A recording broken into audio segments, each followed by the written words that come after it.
Hey siblings, welcome back to Conversations with my big sister. It is a new season and I am very excited to be starting this season with such an incredible lady. I was telling her earlier that when I followed her on Instagram, I told my friends, because my friends had known that I'd been following her journey with her story for a very, very long time, and they'd know how obsessed I was. And so when I told them, oh my God, guys, Cheryl Zondi followed me back, they were like, what? It's like Beyonce followed you back. It was like a whole entire dramatic thing, but I just would like to thank you for coming to the show and being willing to have this conversation with me and the siblings. Thank you for having me. I've been compared to Beyonce. Yes, honey. You know what? No más sing. You know what? You know what? You know what? Thank you so much. I'm looking forward to this conversation. Really, really excited. I was explaining to you earlier that, in this conversation, this is just me sort of helping you unpack on your journey in life. Yeah. And, so it's honestly I'm just facilitating your conversation and unpacking. Mm-hmm. And the show is really just a place where you are the big sister, the person that goes onto that chair and takes the mic. You become the big sister for the people, for the siblings that are listening, Awesome. I'm a big sister in real life as well, so fantastic. Not it too makes far sense. So I would like to find out, where do you come from? Where were you born and who raised you? I come from so many places. I've moved around a lot. I was born in Mpumalanga. Yeah. And my parents were married at the time. Mm-hmm. And we then moved from there to Secunda. Okay. I spent most of my childhood in Secunda growing up there. And I spent another portion in Pietermaritzburg, moved back to Secunda, and moved, I think, about 26 odd times. Hectic. Moving house, in Secunda and surrounding areas. So I've moved around quite a bit, especially after my parents split up when I was in second grade. Okay. So, and you moved with your mom most of the time? Yeah. Okay, yeah. So I stayed with my dad for a bit after the divorce. Didn't really quite work out, so I moved with my mom, and it's been me, her, and my sister ever since, and my brother. Oh.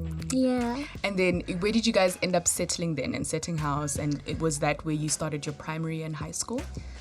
Gosh, you know what? All throughout my primary and high school, I wasn't really settled anyway. I could say, I settled in 2013. That was grade 11, so I was already done with high school. Hectic. So when you'd move, you'd also change a lot of schools? Yeah, I've changed schools, I think, 4 times. Yeah. Hectic. So my mom finally bought a house in 2013, first house she'd ever bought, which was great, and that's where we're living now. Oh, lovely. Yeah. Oh. So I'd like for us to just speak on, on your side with. For me, I think the moving must have been very confusing for you as a kid, and especially given the fact that it was so difficult for you as well to deal with the, divorce between your mom and dad and stuff. How were you emotionally through all of those transitions? Yeah. I know you in hindsight know, but then were you aware of what was going on and how were you feeling, if you could remember? From an early age, most of my childhood memories aren't very good memories. My mom was in an abusive marriage. Yes. She was being abused verbally, mentally, physically. Yeah. And I think somehow I've always been an old soul, because I think that's where mine and my mom's relationship started developing. I'd understand her pain for some reason. I'd find her crying in the kitchen at odd hours of the night, and I'd know she's not okay.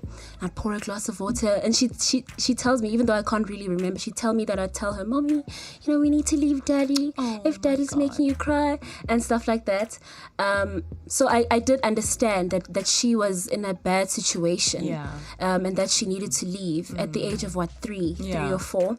And so the moving for me, I understood it was a consequence of my mom's new struggle now, because she's left this marriage, and she's on her own. She let my dad keep the house that we lived in, and the moving, it did bother me, But I've also learned a lot from it. I've learned to adapt. I've learned to let go. I've learned to not hold on to things that don't help me. You know what I mean? I've learned to move on. That's so good. Yeah, exactly. So I like to take the good out of situations more than the bad. But sure, it did affect me though. Yeah. You know, like what I can relate with you on that is that also when I was younger, I got moved a lot in like different high schools as well. I lost my parents when I was 3, so I was raised by my gran. Wow. And she then was trying her best to find the best education, you know, in the Val Triangle. And she eventually found one for me. And I would sometimes move to live with her and then move to live with my aunt, mom, and uncle, dad. And that situation was also very abusive for my aunt, mom as well. Wow. So for me, though, in the contrary to you, is in my life, I think I struggle with that, with the letting go. With even when something is not good for you, it's so hard for me to like just like let go and stuff. And I think it's so good that you mentioned that because I think a lot of people and a lot of young ladies and even men need to learn how to be able to let go when something is unhealthy and toxic, you know? And how are you able to get that right now, like today in our age? I have to mention something. Yeah. I'm good at letting go when it comes to things that I do, maybe work or friendships that don't work or just situations. But when it comes to romance, yes, I mean, it gets a little bit tricky, babe. You know, yeah, it gets a little tricky because I'm very sensitive, and I think because of my journey and what I've been through and what people have been exposed to in my life, people don't believe that I'm sensitive. They think I'm just this hard chick, you know, who's always ready to fight. That's not me. I wear my heart on my sleeve, and if I give someone my time in that sense, I my heart is in it from the beginning, unfortunately or fortunately, you know. So it becomes difficult to accept that, you know, this is maybe not working, or maybe me and this guy are not compatible or whatever. But then I come to the space where, you know what, I just need to let it go. I get that. Yeah, I think it's just accepting it. I guess eventually, as tough as it is. Sure. Yeah. So I'd like for us to take just a little bit of a break. When we come back, I think we'll then deeper into our conversation. Cool. Is that okay with you, girl? Yeah, I'm here for it. Okay, cool. See you guys soon, sibling. Hey siblings, welcome back to Conversations with my big sister. If you're looking for me on social media, my handles are at @the_letter L on Instagram and also at Conversations with my big sister. If you're looking for me on Facebook, my name is Linda Sifumba. You can use the name as well to find me on Twitter. Holla at your girl, talk to your girl. I'm starting a new season. I'd like to find out from you guys who you'd like for me to pull into this conversation, into all of the conversations that I'll be having this season. Your input would be greatly appreciated. Now, Cheryl, tell me about, with what you'd been working on in terms of going to court and everything. I think what I'd like for us to unpack on is you being the little girl that, walked into the church, start me from there, from when you first started attending church. How did it come about? And let's start the narrative from there. This is a very typical story in South Africa. Obviously, growing up because after my parents divorced, I was still quite young. Yes. I was 8 years old. Yes. And I was lacking, I was lacking that father figure in my life, especially because for the short time I did spend with my father, when things were still okay in the marriage. I was a daddy's girl, he was my fave. Yeah. He'd pick me up and whisk me up, and he was good for all of those nice things, And then all of a sudden, it's gone. Sure. I think it's easier for someone who doesn't have a void to fill to just move on, because there's nothing to replace. But for me, that there was a void, there was that emptiness, and I needed to fill it somehow. And things were bad at home financially. My mom was really, really struggling. Sure. And I felt helpless at times because I couldn't really do anything to help her since I was still in school. So for me, I think that's how church came into the picture. Yeah. It offered this sense of comfort, this sense of like belonging. Okay, I can come here and have some peace. Absolutely. And maybe just have some answers to go back home with, and just some hope, you know what I mean? So that's where it came about. I was like 13, going on 14. Yeah. Puberty, you know, starting to kick in. Absolutely. So it was a good distraction as well from boys, you know. So that's when it started for me, and I just got there, and it just felt like home, you know. It was a nice place for me to sing, because that's something I've always wanted to do from a young age. It was a perfect, safe environment, I thought at least, you know, for me to start a musical career. And how much better is a music career if you're doing it for God, type of thing. That was my logic. And I was very vulnerable, you know. I was in pain. I had to deal with things that a child shouldn't have to deal with. I'd have to have conversations that children shouldn't be a part of at that age. So I was already way beyond my years, but still very, very, very vulnerable. Still that girl, the little girl who wants her father. Absolutely. So yeah, that's how it came about. And how your relationship with God, did it start when you attended church, or was it a thing that you'd known before going to church? You know, I was raised in a God-fearing household. We go to church and whatnot. I'd sing in Sunday school. But that, you know, when I joined the church and decided on my own, that was voluntary. It was a decision. So that made it more personal and more intimate, as opposed to you being dragged to church by your gran or whoever. It was me saying, I want to do this. I want to build this relationship.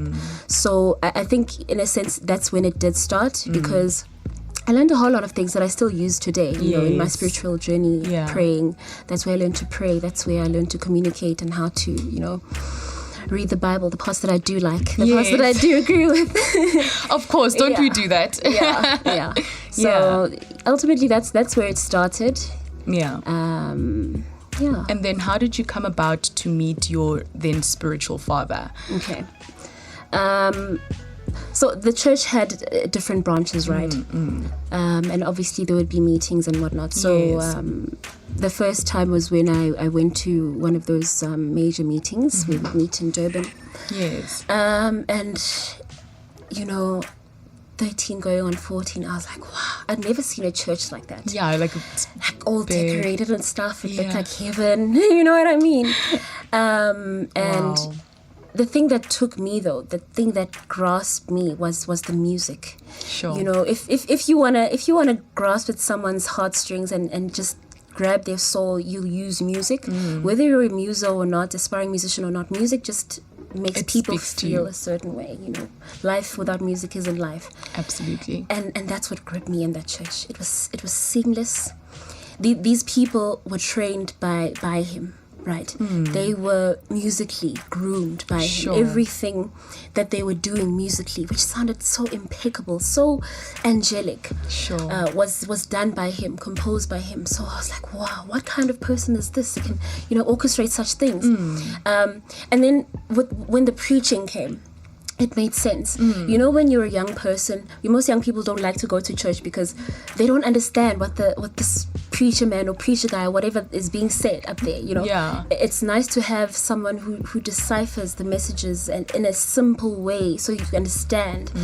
Someone who sort of comes down to the level of the youth and makes them understand. So those were the two things for me that really piqued my interest and made me feel like, okay, really I am home here. So that's how it came about. And from then on, I started singing in the church as well, because I wanted a piece of what was happening here. You know, it felt so sure and so certain and so right.